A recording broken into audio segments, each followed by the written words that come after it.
Bonjour à toutes et à tous. On va continuer sur les équations en parlant des équations produits et des équations quotients. Et pour être plus précis, on va parler des équations produits nuls et des équations quotients nuls, comme c'est indiqué sur le titre. Voilà un exemple d'équation produit nulle. On l'appelle ainsi car entre les parenthèses on a une multiplication. Quant au terme nul, je pense que vous comprenez bien d'où cela vient. Alors j'ouvre une parenthèse pour vous signaler que ce n'est pas un cas particulier, que n'importe quelle équation peut être transformée pour avoir 0 dans le membre de droite de l'égalité. Par exemple, sur cette équation, il suffit de soustraire 3x des deux côtés de l'égalité, puis de soustraire 4 des deux côtés afin d'avoir 0 à droite. Donc à partir de n'importe quelle équation, on peut s'arranger pour avoir 0 à droite. Fin de la parenthèse. Alors, comment résoudre cette équation ? Dans la première vidéo sur les équations, je vous avais proposé un exemple avec des parenthèses. On avait commencé par supprimer les parenthèses avant de résoudre. On n'a qu'à essayer ici pour voir ce que ça donne. On commence par distribuer 5x dans la deuxième parenthèse.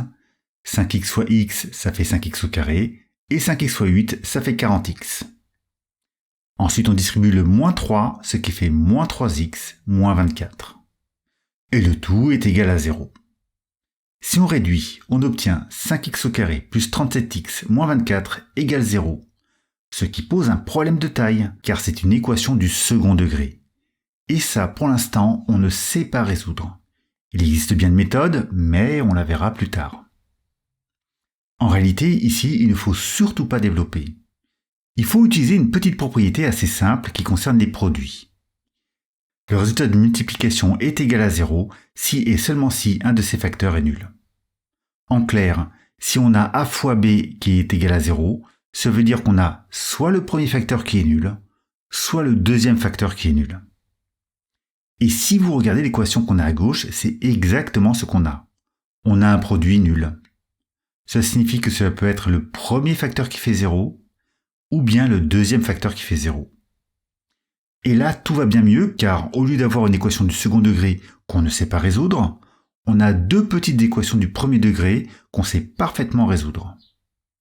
La première se résout en additionnant 3 des deux côtés, puis en divisant par 5. Et la deuxième est encore plus rapide, puisqu'il s'agit de soustraire 8 des deux côtés pour isoler x. Et donc, petite particularité, cette équation possède deux solutions, moins 8 et 3 sur 5. Pour conclure sur cet exemple, on a vu deux façons d'aborder cette équation. La forme développée nous a mené à une impasse, tandis que la forme factorisée nous a permis de résoudre l'équation. Et c'est l'idée principale à retenir. La forme factorisée est une forme très classique permettant de résoudre des équations. Maintenant qu'on a vu le principe des équations de produits nuls, regardons les équations quotients. C'est par exemple une équation comme celle-ci, avec toujours 0 dans un membre de droite. Pour résoudre cela, il faut savoir que quand un quotient est égal à 0, c'est que c'est son dividende qui est égal à 0. Autrement dit, si a sur b est égal à 0, alors a est égal à 0. Pour l'exemple, il faut donc regarder quand est-ce que 2x plus 6 est égal à 0. Pour cela, il suffit de soustraire 6, puis de diviser par 2 pour trouver la solution de cette équation qui est moins 3. Mais attention, on n'a pas tout à fait fini. Il faut prendre l'habitude de faire très attention avec les quotients, de ne pas faire de division par 0. Ça peut sembler un peu bête dit comme ça, mais rappelez-vous qu'ici on ne connaît pas la valeur de x au départ.